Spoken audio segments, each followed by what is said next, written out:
¿Qué tal, amigas y amigos del Invite?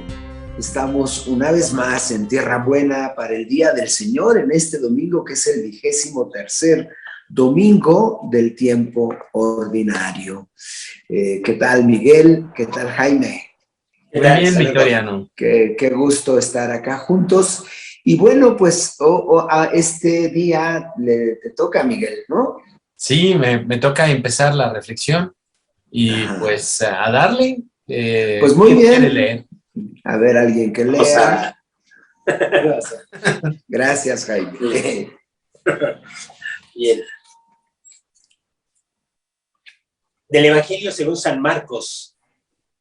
En aquel tiempo salió Jesús de la región de Tiro y vino de nuevo por Sidón al mar de Galilea, atravesando la región de Decápolis. Le llevaron entonces a un hombre sordo y tartamudo y le suplicaban que le impusiera las manos. Él lo apartó a un lado de la gente, le metió los dedos en los oídos y le tocó la lengua con saliva.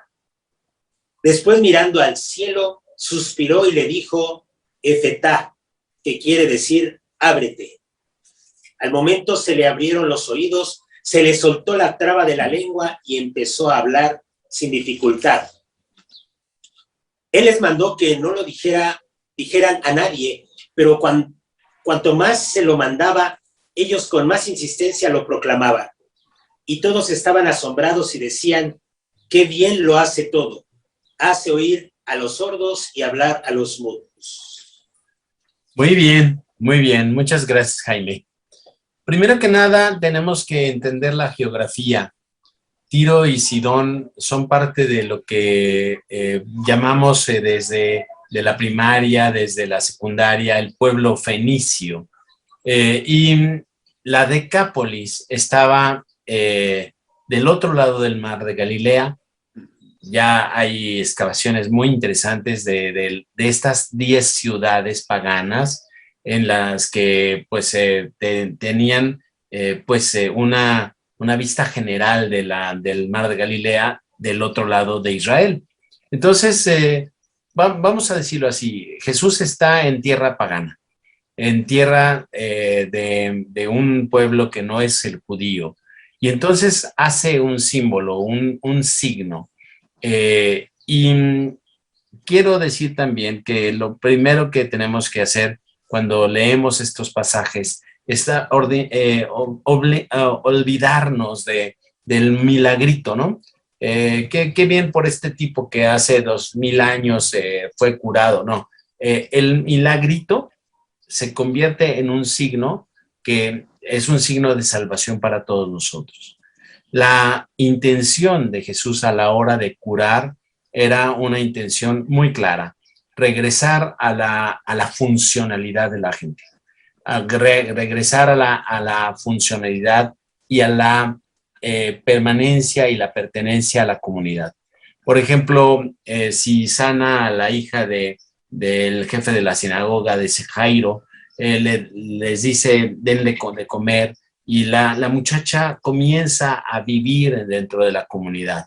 La suegra de Pedro la cura y comienza a servir. Es decir, hay una intención clara de Jesús en los evangelios de no solo curar físicamente, sino de reintegrar a la sociedad, a la comunidad, a las personas. Y esto es lo que está detrás de todas las curaciones.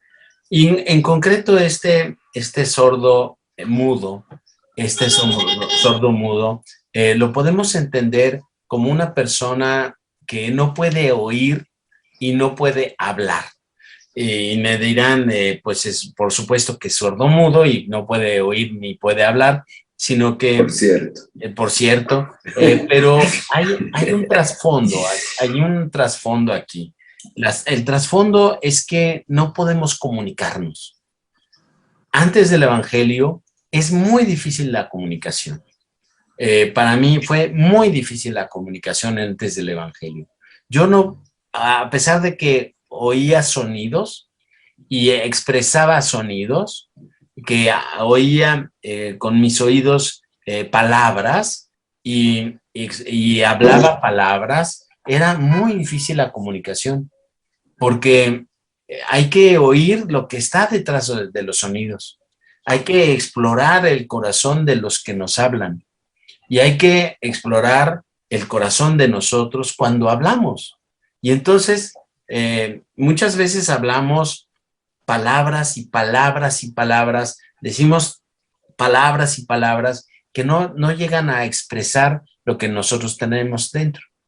Es una cuestión cultural también, la falta de educación, la falta de cultura, nos hace hablar y hablar y hablar repetitivamente cosas que no expresan lo que nosotros tenemos en el fondo del corazón. Y no oímos a los demás. Estamos, piense y piense, estamos con la cabeza llena de pensamientos de qué le vamos a responder, cómo lo vamos a interrumpir. Cuando alguien nos habla, no lo escuchamos, sino que estamos, piense y piense qué le vamos a recomendar, qué consejo le vamos a dar, le vamos a dar una explicación de que es un tonto, que no se deje. Bueno, antes del Evangelio, podemos estar oyendo sonidos y palabras y no entenderlas, porque no hacemos un vacío interior. Chiara Lubich decía que había que perderlo todo el pensamiento, todo lo que tenemos adentro, para hacer un recipiente, vamos a decirlo así, en el que caiga el corazón de los demás. Y es decir, esta es la sordera, la mudez que yo creo de la cual se trata este pasaje. Y la palabra que utiliza el Señor para curar es éfeta, y levanta los ojos al cielo y le dice al sordomudo, ábrete, ábrete. Le toca con los dedos las orejas, los oídos, y le mete los dedos con saliva. Esto me llama mucho la atención porque no le toca la lengua nada más, sino que con saliva, con su saliva. Y entonces podemos interpretar algo maravilloso aquí. El aliento es el espíritu, ¿no? Cuando Dios crea a Adán y Eva, a Adán le sopla y el monito de barro comienza a caminar, se hace hombre. El aliento es el espíritu que Dios le comparte al hombre. Pero cuando se trata de la saliva, los judíos arameos y el mundo antiguo decía que la saliva era la concentración del espíritu. Si el aliento es el espíritu, la saliva es la concentración de ese aliento. Eso hace que el pasaje adquiera una fuerza espiritual. No es una curación nada más, sino una participación del Espíritu del Señor que hace que la persona se abra al entendimiento, se abra a la exploración del corazón de los demás, de la necesidad de los demás, de la situación de los demás. A veces, como les digo, les repito, a veces estamos pensando lo que le vamos a contestar y cómo vamos a decirle, ay, a mí me pasó lo mismo o a mí me sucede lo mismo. No, hay que escuchar, hay que escuchar. Y cuando hacemos el esfuerzo de escuchar, tenemos que abrir nuestro corazón, nuestro entendimiento para que entre la otra persona. Y a la hora de hablar desde el corazón, hablar desde el corazón. No hablamos desde el corazón por vergüenza y por miedo a que seamos traicionados, a que seamos ridiculizados. Es muy difícil hablar desde el corazón porque nos pone en un grado de vulnerabilidad. Pero la apertura que nos da el Evangelio a los paganos, no a los israelitas. No a los israelitas, los israelitas les dirá hipócritas y lo demás, pero a los paganos, como ustedes y yo, nos llegó el evangelio y nos hizo abrirnos. El compartir el Espíritu del Señor, el tener en la boca, todo el interior, la boca y los oídos son puertas al exterior, ¿no? Son ventanas al exterior. El Señor se mete en el interior a través de estas ventanas y sobre todo los oídos y la boca. Hay algunos pasajes de curación de los ciegos, pero a mí me encanta las curaciones de los sordomudos porque me parece que el Señor va dándonos una fuerza interior a partir de estas ventanas que se mete al interior, se mete su espíritu a través de los oídos y la boca y entonces nos hace hablar, nos hace entender. Yo creo que sería muy pobrecito el asunto de decir qué fuerza tenía Jesús para curar. No es una curación física nada más, es una curación integral. Yo lo vería por allí. Gracias, Miguel. Jaime. Pues a mí también me llama mucho la atención la participación de quienes llevan a este hombre frente a Jesús. Realmente estar sordo no le entra nada y estar mudo pues no le sale nada, no puede, como decías, pues no se puede comunicar, no hay posibilidad de nada. Eso es un encierro pues terrorífico, ¿no? Es tremendo. Y yo creo que el acompañamiento de la comunidad reflejado en estos hombres que lo llevan a Jesús, que lo presentan a Jesús, pues es toda una dinámica de fraternidad, es una dinámica de fraternidad que va a empezar a generar en la persona hermética, pues cierta apertura, ¿no? Va a ir generando cierta apertura. Donde se realiza, pienso yo, esta apertura es cuando Jesús lo aparta, como si fuera un trato muy personal, como si fuera el trato personal con él, y ese apartarlo de la gente, pues va resultando ya todo lo que has explicado, la donación del Espíritu, un nuevo Espíritu. Él empieza a proclamar, de hecho, dice, empezó a hablar sin dificultad, pues el encuentro con Jesús, yo creo que es eso.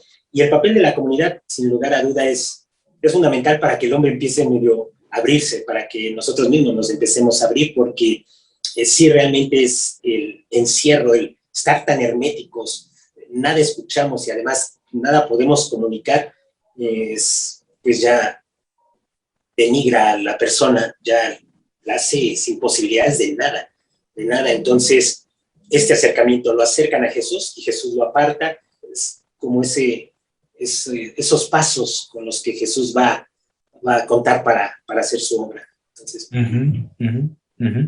Sí, gracias, Jaime. Sí, efectivamente, el papel de la comunidad, pues, es primordial, ¿no? En la experiencia cristiana, ¿no? A mí me parece que la vida cristiana tiene como condición indispensable la comunidad, ¿no? Porque es como parte del anuncio de Cristo Jesús. Yo subrayaría cómo este evangelio se convierte en una denuncia en nuestros tiempos. Si bien ha habido siempre, como dijéramos, posiciones distintas y a veces encontradas en la vida de la iglesia, de dimes y diretes, hoy gracias a la facilidad también de comunicación, y lo pondríamos así entre comillas, o como caja de resonancia o como ecos que llegan más fácilmente, pues se convierte, me parece a mí, en una rebatinga también al interno de la iglesia, que estamos viendo, donde esta invitación al ábrete, ¿no? Es más que urgente, porque en las posiciones encontradas, pues hay una dificultad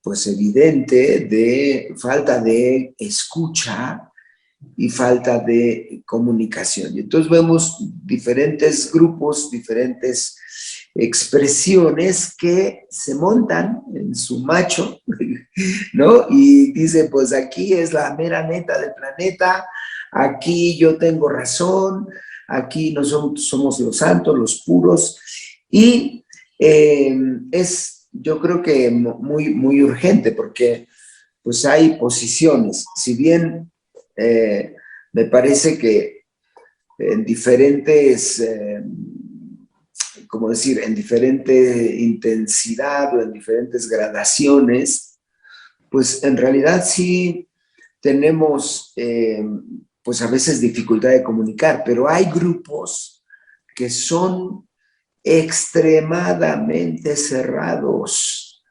Y hay que decirlo, en la iglesia hay grupos extremadamente cerrados que no escuchan razones, sino la propia convicción que nace, pues, a lo mejor de la idea de que se es superior. Entonces, pues eso, subrayar que es una urgencia, es una denuncia de nuestro modo de proceder donde no nos abrimos a la experiencia del anuncio de la buena noticia. Muy bien, muy bien. Me gusta mucho que Jaime haga énfasis en la separación. La separación es una traducción de la santidad. Santificar significa separar. Entonces, podemos ver aquí un indicio del bautismo, de la separación inicial de la persona. Jesús lo separa del grupo, de su grupo social, y separándolo, lo santifica. Es decir, hay una reminiscencia del bautismo de los paganos aquí, porque los paganos vivían, lo mejor que podían, pero el cristiano bautizado ya tiene una capacidad de escuchar en la comunidad y efectivamente el valor fundamental que tenemos aquí es que lo separa para vivir de otra forma, para ser funcional, Bien, bueno, yo creo que alguna ronda de conclusiones. Jaime. Pues nada, bueno, tocar la proclamación final, tanto de los que lo escucharon, de los que vieron el milagro, comenzaron a proclamar, dice el texto, también el sordomudo empezó a hablar, pues la finalidad es la finalidad de ir proclamando. Y si es con este contexto bautismal, pues sí, el contexto del bautizado es proclamar, abrirnos para proclamar a Jesús. Perfecto. Gracias. Pues ahí está la invitación, más que nunca urgente, de abrirnos a la experiencia de Cristo Jesús, que nos posibilita, como ya nos subrayaba Miguel, la comunicación, la auténtica comunicación, el hablar y escuchar. Pues amigas, amigos, pues denle like, compartan, si piensan que esta información es útil, activen la campanita y pues nosotros aquí seguiremos tratando de abonar en nuestros corazones para que el Señor dé frutos en nuestra vida. Bendiciones. Bendiciones.